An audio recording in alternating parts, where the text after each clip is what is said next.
안녕하세요. 저는 올해 30대 중반이 된 남자입니다. 주변 사람들에게는 말하기가 너무 창피하고 민망스러워서 익명의 힘을 빌려 많은 분들께 제 얘기를 들려드리고 싶습니다. 농담 삼아 듣지 마시고 가능하다면 부디 힘이 되는 좋은 말씀 한마디씩 해주시면 감사하겠습니다. 우선 제 와이프에 대해서 얘기를 해드리겠습니다. 연애 시절부터 느꼈지만 정말 여자가 맞나 싶을 정도로 남자를 많이 밝히는 그런 스타일이었습니다. 하지만 그때는 콩깍지도 씌었을 뿐더러 결혼하고 애 낳으면 생각도 성격도 많이 달라질 거라 생각했었죠. 아무튼 와이프는 연애 시절부터 남자가 지나가면 눈이 돌아간다던지 휴대폰 안에는 연예인들의 건강미 넘치는 그런 사진들도 가득하더군요. 심지어 차마 남자들조차 보지 않을 법한 그런 영상들도 있는 걸 보고 깜짝 놀랬죠. 하지만 다 큰 어른이고 충분히 그런 걸 볼 수 있다고 생각했습니다. 하지만 문제는 연애 시절부터 발인기가 다분했었던 것 같습니다. 전 남자친구랑 연락하다가 걸린 것도 몇 번 됐었고, 친구들끼리 술 마시고 헌팅해서 알게 된 남자랑 연락을 주고받다 걸린 적도 있습니다. 하지만 관계까지 가진 건 아닌 걸로 알고 있어서 참고 만났던 거죠. 지금 생각해보면 그때 당시에도 술 마시고 연락 두절이 된 게 몇 번 있는데 정황상 사고를 치지 않은 것 같아서 넘겼는데 그 진실도 이제는 알 수가 없을 것 같네요. 사실 대부분의 남성분들은 잘 아실 겁니다.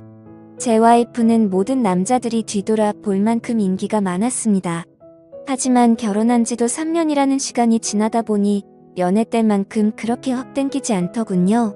그래도 와이프가 너무 밝히는 스타일이다 보니 일주일에 3번 이상 의무적으로 와이프와 좋은 시간을 보냈었습니다.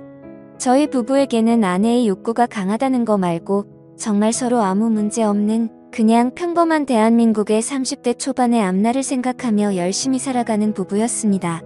그렇게 저희는 평범하게 잘 지내다 제가 장기 출장을 가게 되었습니다. 한 반년 정도를 지방으로 가게 됐던 거죠. 가기 전부터 와이프는 난리가 났습니다. 자신도 회사를 그만두고 따라갈까라고 물어보며 6개월 동안 혼자서 지내면 외로워서 미쳐버릴지도 모른다더군요. 참으로 답답한 소리를 하는 아내가 황당했죠. 일을 그만두면 직장이 바로 구해지지도 않을 뿐더러 저희가 신혼부부도 아니고 6개월을 못 기다려서 일까지 그만두고 따라온다니 저는 많이 당황스러웠죠. 그래서 굳이 혼자 있어서 외로운 거면 친정이라도 가 있으라고 했습니다. 길다면 길고 짧다면 짧은 시간이지만 와이프는 계속해서 직장까지 그만두고 따라가겠다고 아주 성화를 부렸습니다. 그때까지만 해도 6개월 동안 자주 보면 되겠지 무슨 문제라도 생기겠어 라는 마음으로 저는 너무 안일하게 생각했었습니다. 아니 어찌 보면 제 와이프의 실상을 알게 되어서 다행이라면 다행이겠네요. 처음에는 와이프가 참으로 지극정성이었습니다. 제가 출장을 간 곳이 차로 왕복 6시간이 넘게 걸리는 곳인데 한 달 동안은 거의 매주 제 숙소로 찾아오더군요. 남자 혼자 살면 밥 굶는다고 밥이며 반찬이며 아주 바리바리 두 손 가득 싸들어서요. 그때까지만 해도 저는 와이프를 너무 잘 얻었구나 싶었습니다. 신혼도 아니고 결혼한 지도 벌써 3년이 훌쩍 넘었는데 남편이 출장 갔다고 이렇게 챙겨주는 여자가 이 세상에 어디 또 있겠습니까? 그때까지만 해도 정말 저희에게는 아무런 문제가 없었죠. 그런데 대략 한 달쯤 지났을 무렵입니다. 그렇게 지극정성이던 와이프가 전화도 잘 받지 않고 코빼기도 안 비추더군요. 사실 섭섭하기도 했지만 와이프가 집에서 노는 사람도 아니고 본인도 직장을 다니는 사람이니까 피곤해서 그런가 보다 생각했죠. 반년이라는 시간은 금방 지나갔고 저는 지방 출장을 모두 마치고 다시 서울로 복귀를 했습니다. 와이프는 집에 온 저를 보자마자 고생했다며 보고 싶은 거 참느라 죽는 줄 알았다면서 달려오더군요. 그러면서 얼른 빨리 씻고 오라며 콧소리를 내면서 애교를 부렸습니다. 그런 모습에 역시 우리 와이프 달라진 게 없네 싶었고 그날 저희는 반갑게 좋은 시간을 보내게 되었습니다. 그리고 나서 대략 일주일 정도쯤 지났을 무렵이었습니다. 소변을 보는데 좀 따끔따끔하더니 생전 겪어보지 못한 가려움이 몰려오더군요. 저는 처음에 뭘 잘못 먹어서 이런가 보다 생각을 했고 밖에서 다른 짓을 한 적이 없으니까 병이 생긴 거라고는 생각조차 못했습니다. 병원에 찾아가기도 민망했었고 그렇게 며칠 동안을 미루고 또 미루었죠. 하지만 시간이 지나갔음에도 점점 나아질 기미가 보이지 않았고 오히려 이상한 분비물도 묻기 시작했고 소변을 볼 때 통증은 더 심해지더라고요. 그래서 저는 결국 도저히 참기가 힘들어서 창피함을 무릅쓰고 병원으로 찾아갔죠. 병원에 갔더니 검사를 해보자 합니다. 의사 선생님은 분비물이 묻고 소변 볼 때 통증이 있고 가렵냐고 묻더라고요. 이게 딱 봤을 때는 임질이라는 병과 증상이 되게 비슷하다고 했고 최근에 관계를 가진 적이 있는지 물었습니다. 그래서 저는 관계는 와이프 말고는 따로 없다고 대답을 했죠. 의사는 저에게 정확한 원인을 알기 위해서 정밀 검사를 받아보라고 권하더군요. 그때까지만 해도 이 의사 노미 환자 가지고 장사하는구나 싶었습니다. 근데 그때 당시에는 빨리 치료를 받고 싶을 뿐 다른 생각은 할 겨를도 없었습니다. 그렇게 저는 검사를 받았고 결과를 보고 난 뒤 정말 제 눈을 의심했습니다. 임실에 헤르페스에 곤지름까지 생겼더라고요. 곤지름은 아직 잠복기라서 딱히 증상이 나타나지는 않았는데 검사를 해보니 균이 나온다고 하더라고요. 저는 거기서 또 순진하게 의사에게 물었죠. 제가 최근에 사우나에 다녀온 적이 있는데 사우나에서 옮은 거냐고 했습니다. 저는 정말 와이프 말고 관계를 가진 적이 없는데 라며 이것저것 물어보았죠. 의사는 단호하게 대답을 해주더라고요. 뭐 헤르페스 정도 한 가지라면 사우나나 대중시설에서 옮았을 수도 있지만 이렇게 몇 가지씩 다량으로 증상이 발현되는 건 관계를 가진 것 말고는 다른 원인으로 생겼다고 보기엔 어려울 것 같다고 하더군요. 그때부터 뒤통수를 맞은 듯이 갑자기 온갖 생각이 들었습니다. 그러면 제가 와이프에게 옮았다는 거냐고 물어봤죠. 의사는 아내분과 잘 이야기를 해보라고 했고 아내분도 같이 치료를 받으셔야 할 거라고 했습니다. 그 얘기를 듣고 병원을 나서는데 갑자기 뒷골이 땡기면서 피가 쏠리는 느낌이 들었죠. 일단 저는 증거라도 있어야겠다는 생각으로 아내의 차로 가서 블랙박스를 켜봤습니다. 정말 하나하나 영상을 다 켜보면서 확인을 해보는데 기겁을 했습니다. 왜냐하면 영상 속에서 들리는 남자의 목소리가 한 명이 아니더라고요. 누가 듣더라도 그 남자들마다 평범한 대화를 하는 게 아니고 사랑을 나누는 소리가 들리는데 눈앞이 깜깜해졌습니다. 그동안 그렇게 믿었고 서로를 의지했던 와이프가 제가 모르는 사이에 다른 남자들과 이렇게 예쁘게 하고 다녔다는 게 믿기지가 않았습니다. 영상 날짜를 보니 아내가 제게 연락이 뜸해졌던 시기와도 맞물리더군요.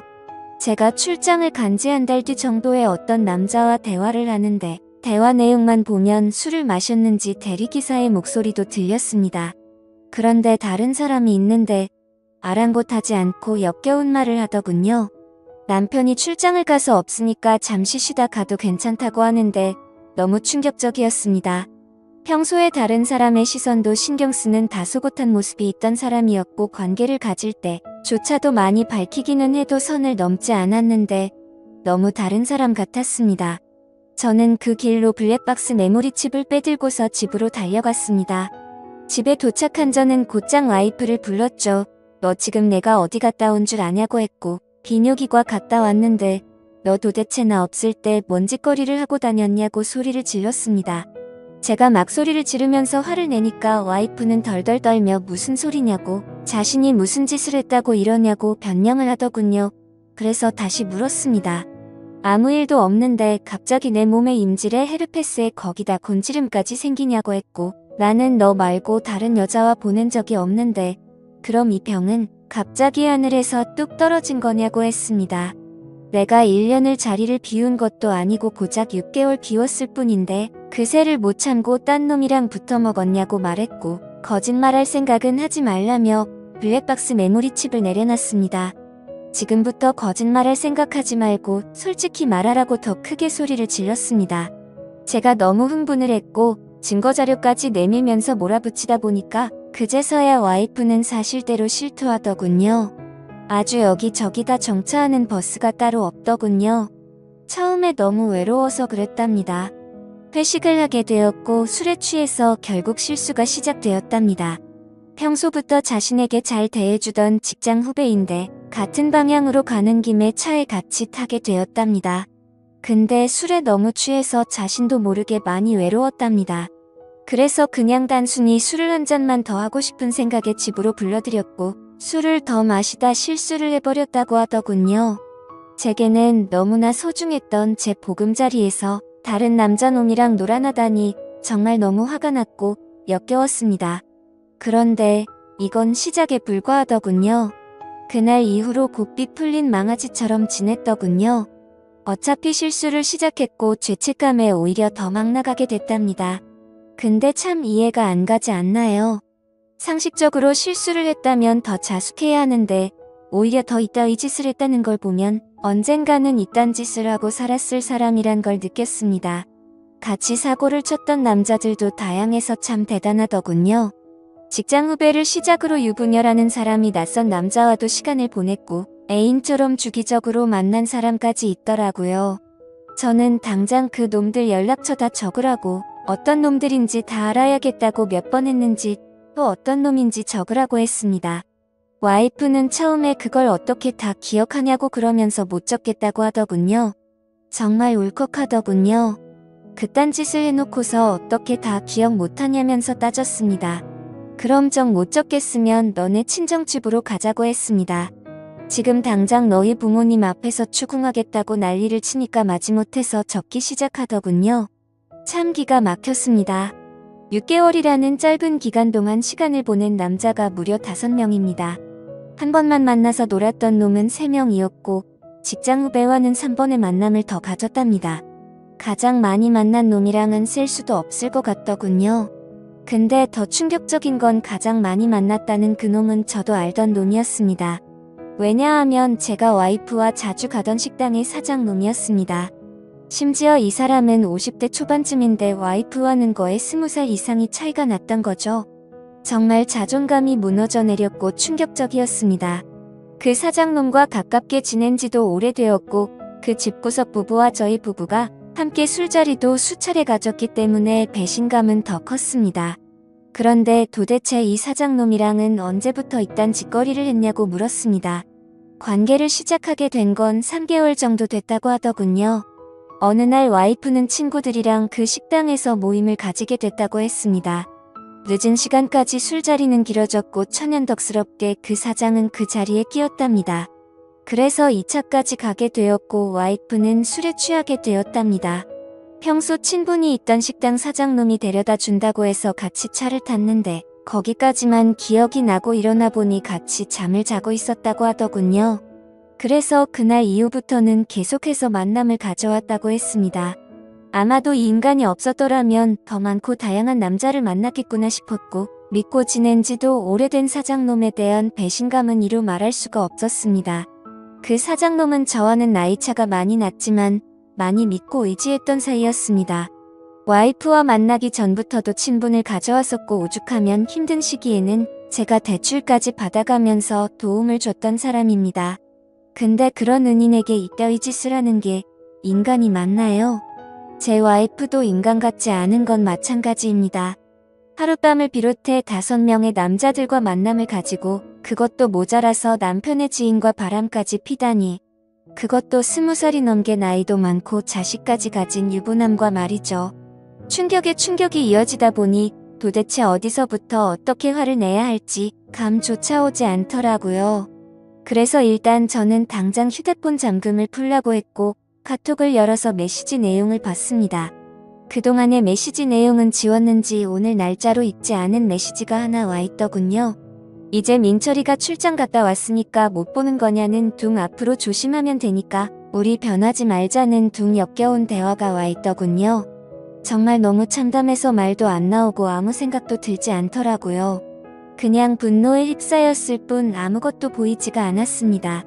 그래서 당장 아내를 이끌고 그 사장놈이 하고 있는 식당으로 갔습니다. 식당 안에는 손님들이 있었고 그 사장놈의 아내도 함께 있더군요. 그런데 그때 당시 제 눈에 이미 보이는 건 없었습니다. 들어가자마자 욕을 지르면서 불렀고 바로 멱살을 잡았습니다. 그 사장놈의 아내는 깜짝 놀라서 달려나와서 저를 뜯어 말렸고 저는 온 동네에 소문이 나길 바라는 마음으로 큰 소리로 말했습니다. 이 인간 같지도 않은 인간이 무슨 짓 했는지 아냐고요. 제가 출장 간 사이에 제 와이프랑 바람 피우고부터 먹은 지 3개월이 됐다고 말해줬습니다. 와이프는 옆에 서서 울고 있었고 그 사장놈의 아내도 충격을 먹었는지 저보다 더 화를 내면서 남편을 밀치고 멱살 잡고 난리가 났습니다. 그 사이에 손님들은 전부 다 밖으로 나가버렸고 진짜 짐승들처럼 뒤엉켜서 순식간에 개판이 되었습니다. 다음 날에는 그 직장 후배놈도 응징하기 위해서 와이프의 회사로 찾아갔습니다. 조금은 마음이 차분해져서 깽판을 치지는 않았고 다이렉트로 회사 대표와 만났습니다. 내 와이프가 여기 직장 동료랑 바람을 폈다. 딴 거 다 필요 없고 그 사람 자르라고 했습니다. 안 그러면 더 이상 어떤 꼴 날지 모른다고 하니까 바로 알겠다면서 죄송하다고 하더군요. 당연히 와이프도 이 회사에서 그냥 내보내라고 했습니다. 그딴 인간들 여기 둬봤자 여기에 도움될 거 없을 거니까 알아서 하라고 했죠. 와이프와는 이혼을 해야겠다는 생각으로 당분간 얼굴도 마주치지 말자고 했고 집에서 내쫓아 버렸습니다. 저 또한 맨정신으로 버틸 수가 없어서 회사에는 잘 얘기해서 휴가를 냈고 며칠 동안 집에 박혀서 술만 마시고 있었습니다. 옛날 생각도 나고 어떻게 이렇게 됐는지 웃다 울다 사람이 미쳐가는 게 한순간이더군요. 그렇게 3일 정도 지났을 무렵 그 사장놈에게서 메시지가 왔습니다. 저에게 사과를 해도 모자를 파네 오히려 뻔뻔하게 욕을 하더라고요. 조용히 일 처리를 하면 되지 굳이 그렇게까지 해야 했냐면서요. 본인도 이혼 소송 진행 중이고 가게도 문을 닫게 됐다면서 징징거리는데 본인이 일을 저질러 놓고 저더러 어쩌라는 건지 역겹고 짜증이 나서 저도 같이 싸웠습니다. 저는 너 같은 인간 말종이랑 말 섞기 싫으니까 헛소리 그만하라고 말했고 그동안 내가 너한테 빌려줬던 돈을 이번 주 내로 당장 다 갚으라고 했습니다. 그러니까 돈 없다면서 배째라고 말하더군요. 나이 50이 넘어서도 이따위 짓을 하는데 어떻게 이런 인간이랑 연락을 해오며 살았을까 제 스스로에게도 화가 났습니다. 그때부터 이 인간 같지도 않은 놈이 저를 약올리기 위해서 비아냥거리기 시작하더군요. 제 와이프가 이렇게 해줬다 저렇게 해줬다부터 시작해서 또 다시 저는 충격적인 얘기를 듣게 되었습니다. 참 파고 또 파도 끝이 없었네요. 너도 내 덕분에 이혼하게 된 걸 다행으로 알라면서 말하는데 지 친구놈과 셋이서도 어울렸다고 말하더군요. 진짜 이런 인간이었나 싶고 사람의 이중성의 환멸을 느꼈습니다. 와이프와 저는 연애 시절부터 결혼까지 거의 6년이란 시간을 함께 했습니다. 제가 알던 와이프가 맞나 싶을 정도로 또 다시 큰 충격을 받았습니다. 이런 게 현실적으로 있을 수 있는 일인가 싶었습니다. 저는 곧바로 와이프에게 전화를 했고 이 말이 사실이냐고 물었죠. 그러자 한참을 말없이 가만히 있더군요. 그래서 저는 왜 말을 못하냐고 하니까 한숨을 쉬더니 적당히 하라면서 적반하장으로 짜증을 내더군요. 그러면서 내가 뭘 했건 이제 너랑 나랑 상관없는데 왜 자꾸 묻냐고 했습니다. 솔직히 당연히 이혼은 계속 진행했겠지만 조금이라도 고민을 안 했다면 거짓말이겠죠. 그만큼 많이 사랑했었기에 일말의 가능성을 생각했는데 전부 다 제 착각이었습니다. 아니 오히려 다행이라고 생각해야겠네요. 마지막까지 제대로 된 실체를 보여줘서 미련 없이 끝낼 수 있겠구나 싶었으니깐요. 이렇게 말도 안 되는 사건이 일어난 지도 고작 일주일이 지났네요. 저는 지금 와이프와 이혼 절차를 받고 있습니다. 와이프와 직장 후배 놈은 그 회사에서 잘리게 되었고요. 아직까지 해결이 안 된 문제는 그렇게 믿고 지냈던 사장놈입니다. 제게 빌려가서 갚지 않은 돈만 원금 2천만 원이 넘습니다. 이런 일은 태어나서 처음 겪다 보니 어떻게 해야 할지 머리가 어지럽네요. 일단 법적으로 어떻게 해서든 이 인간에게도 최대한의 고통을 주고 싶습니다. 어떻게 해야 이 인간도 피 눈물 흘리면서 후회할 수 있게 만들 수 있을까요? 세상에 이런 일들이 일어나리라곤 절대로 생각 못했는데 제게도 이런 일이 일어나네요. 아마도 다들 드라마나 영화에서나 일어나는 일이라고 생각하실지 몰라도 생각보다 이런 불륜 사건들은 한 해에도 수도 없이 일어난다고 하더라고요. 다른 사람들은 저처럼 너무 사람들을 믿어서 상처받는 일이 없었으면 하는 바람입니다. 그리고 어떻게 해야 그 사장놈을 응징할 수 있을까요? 비열하게 비웃고 조롱하는 그 사장놈을 절실하게 응징하고 싶습니다. 제발 좀 방법이 있다면 알려주세요. 감사합니다.